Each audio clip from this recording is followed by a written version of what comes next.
पुराने जमाने की बात है। एक मुल्क में एक बहुत ही नेक दिल और सीधी सादी बुढ़िया रहा करती थी। उसके दो बेटे थे। बड़ा बेटा, जिसका नाम बदलू था, कारोबार के सिलसिले में किसी परदेश चला गया था, जबकि छोटा बेटा फजल उसकी देखभाल करता था और हमेशा उसके साथ रहता था। दादी अम्मा अपने छोटे बेटे से बहुत लगाव रखती थीं, लेकिन किस्मत को कुछ और ही मंजूर था। एक दिन अचानक फजल गंभीर रूप से बीमार पड़ गया। दादी अम्मा ने उसकी बहुत देखभाल की, हर तरह का इलाज करवाने की कोशिश की, लेकिन तकदीर को कुछ और ही मंजूर था। फजल इस दुनिया से रुखसत हो गया। बेटे के बिछड़ने का गम बुढ़िया के दिल पर पहाड़ बनकर टूट पड़ा। अब उसका कोई सहारा न बचा था।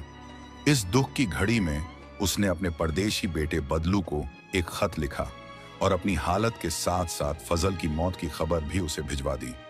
बदलू की ओर से जवाब आने से पहले ही एक दिन एक मुसाफिर बुढ़िया के घर आया। वह बेहद थका हुआ लग रहा था और रात का अंधेरा भी घिरने को था। उसने बुढ़िया से कहा, दादी अम्मा, मैं बहुत दूर से सफर करके आया हूं। बदन टूट रहा है और अब रात भी होने वाली है। अगर आप इजाजत दें तो क्या मैं यह रात आपके घर बिता सकता हूं? बुढ़िया ने बड़ी ही नरमी से कहा, आ जाओ बेटा, रात ही तो रहना है। कौन सा घर उठाकर ले जाओगे? वैसे तुम कहां से आए हो? मुसाफिर ने जवाब दिया, मैं दूसरी दुनिया से आ रहा हूं। असल में मुसाफिर का मतलब लंबे सफर से था, लेकिन बुढ़िया, जो अपने बेटे के गम में डूबी हुई थी, इस बात को ज्यादा गहराई से सोचने लगी। उसने अक्सर अपने मन को समझाने के लिए यही कहा था कि उसका फजल अब दूसरी दुनिया में चला गया है। जब मुसाफिर की जुबान से उसने दूसरी दुनिया के शब्द सुने तो उसे अपने बेटे की याद आ गई। उसकी आंखें भर आईं और वह ठंडी सांस भरते हुए बोली, बेटा, क्या सचमुच तुम दूसरी दुनिया से आ रहे हो? मेरा फजल भी पिछले महीने वहीं चला गया था। क्या तुमने कभी उसे वहां देखा है? मुसाफिर बड़ा चालाक था। उसने फौरन बुढ़िया की सादगी को भांप लिया और बोला, ओह फजल, आपका बेटा। दादी माँ, मैं उसे बहुत अच्छे से जानता हूं। हम दोनों एक ही जगह पर रहते थे। बहुत ही नेक दिल और भला लड़का है फजल मियाँ। बुढ़िया की आंखें उम्मीद से चमक उठी। वह मुसाफिर की ओर करीब आकर बैठ गई और भावुक होकर पूछने लगी, कैसा है मेरा फजल? वहां क्या करता है? मुसाफिर ने झूठी कहानियां गढ़ते हुए कहा, कुछ खास अच्छा नहीं है दादी माँ। उसे अभी तक कोई ढंग का काम भी नहीं मिला। बेचारा बकरियां चराता है। बुढ़िया के दिल पर जैसे फिर से चोट पड़ गई। वह दुखी होकर बोली, हाय हाय, गजब हो गया। मेरा लाल बकरियां चरा रहा है। बेचारा मारा मारा चरागाह में फिरता होगा। वहां भी उसे चैन नसीब नहीं हुआ। मुसाफिर, जो बुढ़िया की मासूमियत से फायदा उठाने के लिए मौके की तलाश में था, उसकी दुखती रग पर और हाथ रखता हुआ बोला, बिल्कुल अम्मा, बेचारा सर झाड़ मुंह फाड़े मारा मारा फिरता रहता है। उसके कपड़े भी फट चुके हैं। हालत बहुत खराब है। बुढ़िया का दिल यह सुनकर और भर आया। वह बेचैन होकर पूछने लगी, बेटा, तुम कब वापस जाओगे? मुसाफिर ने जवाब दिया, माँ जी, परसों मेरी वापसी है। बुढ़िया ने तुरंत कहा, तो फिर मेरा एक काम कर दो बेटा। मेरे पास 40 गज कपड़े का एक थान रखा है। तुम ये थान और कुछ रुपए मेरे फजल को दे देना। इसके साथ 50 नकद भी देती हूँ। उसे कह देना कि उसकी माँ हमेशा उसके लिए दुआ करती है। बुढ़िया की आंखों में बेटे के लिए प्यार छलक रहा था, लेकिन उसे यह मालूम न था कि वह एक चालाक मुसाफिर के झांसे में आ रही है। एक मुसाफिर बुढ़िया के घर में रात गुजारी और सुबह होते ही बुढ़िया को धोखा देकर उसकी जमा पूंजी लेकर वहां से चलता बना। कुछ ही दिनों बाद उसका बड़ा बेटा बदलू भी परदेश से लौट आया। जैसे ही वह घर पहुंचा, माँ बेटे एक दूसरे से लिपटकर खूब रोए और फजल की अचानक मौत पर गहरा अफसोस जताया। कुछ समय बाद जब माँ बेटे आपस में बातें कर रहे थे तो बुढ़िया ने बदलू को एक अजीबोगरीब वाकया सुनाया। उसने कहा, बेटा, जब तुम यहाँ नहीं थे तो एक मुसाफिर आया था जो कहता था कि वह दूसरी दुनिया से आ रहा है।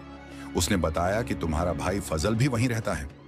बदलू हैरानी से सुनता रहा और बुढ़िया आगे कहती गई, वह कह रहा था कि फजल वहां बकरियां चरा रहा है। उसके कपड़े भी फट चुके हैं और उसकी हालत बहुत खराब है।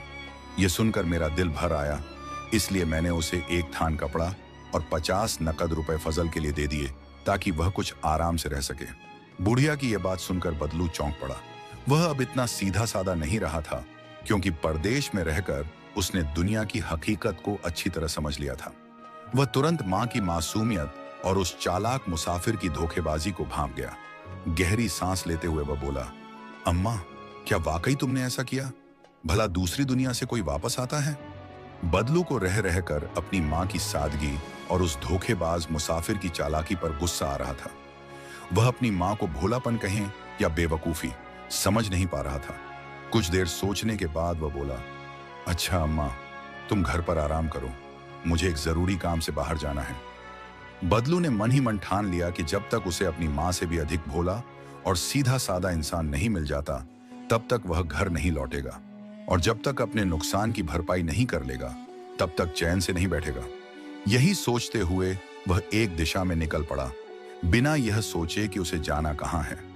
रास्ते में चलते चलते उसे एक गांव नजर आया। वह उसी तरफ बढ़ गया और जल्द ही एक बड़ी हवेली के पास पहुंचा।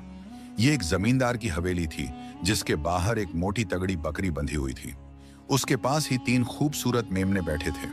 बदलू को एक तरकीब सूझी। वह वहीं जमीन पर बैठ गया और बकरी को झुक झुक कर सलाम करने लगा। इस अजीब हरकत को हवेली की खिड़की से जमींदार की बीवी देख रही थी। वह हैरान रह गई और नौकरानी को बुलाकर कहा, जरा बाहर जाकर देखो, ये आदमी हमारी बकरी को इस तरह सलाम क्यों कर रहा है। नौकरानी बाहर गई और बदलू से पूछा, अरे भले आदमी, ये हमारी बकरी तुम्हारी क्या लगती है जो इसे बार बार झुककर सलाम कर रहे हो। बदलू ने गंभीरता से जवाब दिया, बीबी, यही तो मैं ढूंढ रहा था। आप जिसे बकरी समझ रही हैं, वह असल में मेरी बीवी की रिश्तेदार है। हम काफी समय से इसे ढूंढ रहे थे। कल मेरे बेटे की शादी है और परिवार के सभी लोगों को बुलाया गया है, बस यही एक नहीं पहुंची। मैं इसे शादी में दावत देने आया हूं। अगर आपकी मालकिन इजाजत दें तो यह भी अपने बच्चों समेत शादी की रौनक बढ़ाने आ जाए। नौकरानी ने भीतर जाकर यह बात जमींदार और उसकी बीवी को बताई। दोनों यह सुनकर हंसने लगे और बोले, यह शख्स तो बड़ा दिलचस्प है, इसे और बेवकूफ बनाने का मौका हाथ से नहीं जाने देना चाहिए।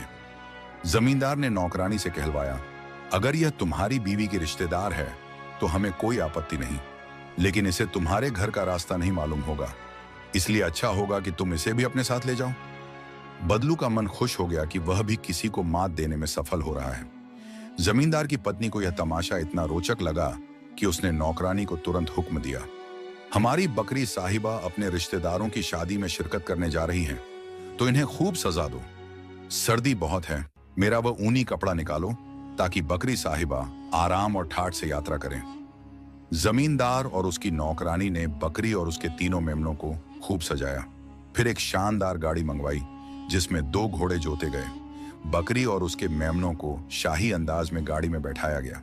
आखिर में जमींदार की पत्नी ने मुस्कुराते हुए बदलू की ओर देखा और कहा, भाई कोचवान इस समय घर पर नहीं है, इसलिए हिम्मत करके खुद ही गाड़ी हाँक लो, लेकिन ध्यान रखना, गाड़ी धीरे चलाना। ऐसा न हो कि हमारी बकरी साहिबा या उनके नन्हे मुन्ने बच्चों को कोई तकलीफ पहुंचे। फिर वह हाथ जोड़कर बोली, अच्छा, अलविदा बकरी साहिबा, आपकी यात्रा शुभ हो। बदलू ने सिर हिलाकर जवाब दिया, आप निश्चिंत रहें मालकिन साहिबा। फिर उसने घोड़ों की लगाम थामी और बड़े ठाठ से गाड़ी लेकर रवाना हो गया। बकरी और उसके बच्चे इतनी शान और शौकत से गाड़ी में बैठे थे मानो कोई नवेली दुल्हन अपने मायके से विदा हो रही हो। उधर बदलू भी गाड़ी कुछ ऐसे अंदाज में चला रहा था जैसे किसी राजकुमारी की सवारी लेकर जा रहा हो। जमींदार की पत्नी और नौकरानी यह दृश्य देखकर हंसते हंसते लोटपोट हो गईं।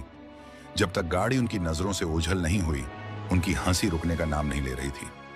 थोड़ी देर बाद जब जमींदार घर लौटा तो उसने अपनी पत्नी को बेहद प्रसन्न देखा। वह सोच रही थी कि जब वह अपने पति को यह मजेदार किस्सा सुनाएगी तो वह भी हंसी से लोटपोट हो जाएगा। जैसे ही जमींदार ने नौकरानी की ओर देखा तो उसके चेहरे पर भी शरारत भरी मुस्कान खेल रही थी। यह देखकर जमींदार को और भी जिज्ञासा हुई। उसने पूछा, आखिर बात क्या है, मुझे भी तो बताओ कि ऐसा क्या हुआ। जमींदार की पत्नी ने हंसते हुए जवाब दिया, अजी पूछो मत, आज तो कमाल ही हो गया। तुमने नहीं देखा कि किस तरह एक बड़ा ही अजीब और बेवकूफ किस्म का आदमी यहां आया था। वह हमारी बकरी के सामने घुटने टेक टेक कर ऐसे झुका जा रहा था जैसे कोई अपने नाराज पीर को मनाने की कोशिश कर रहा हो। बार बार वह उसे सलाम कर रहा था। जब हमने कारण पूछा तो उसने बताया कि यह बकरी उसकी बीवी की रिश्तेदार है और वह उसे अपने बेटे की शादी में आने का न्योता देने आया है। इतना कहते ही वह फिर से हंसने लगी, लेकिन जमींदार की प्रतिक्रिया उम्मीद के विपरीत थी। वह गुस्से से भड़क उठा और बोला, तो तुमने क्या किया? मुझे पूरा यकीन है कि तुमने बकरी और उसके मेमनों को उस अजीब आदमी के हवाले कर दिया होगा। यही किया है ना?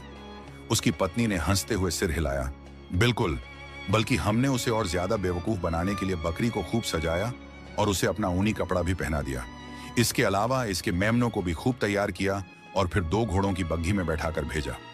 तुम भी अगर देखते तो मजा आ जाता। कैसी शान से जा रही थी बकरी साहिबा अपने रिश्तेदार के घर। यह सुनकर जमींदार ने माथा पीट लिया और गहरी सांस लेकर बोला, बस बस, अब और मत कहो। तुम्हें समझ में नहीं आ रहा कि असल में बेवकूफ वह नहीं बल्कि तुम सब थे। उसने बड़ी चालाकी से तुम्हें ही मूर्ख बना दिया है। जमींदार को अपनी पत्नी पर बेहद गुस्सा आ रहा था। वह तेजी से बोला, किधर गया वह शख्स? जमींदार की पत्नी ने मुस्कुराते हुए उंगली से एक दिशा की ओर इशारा किया।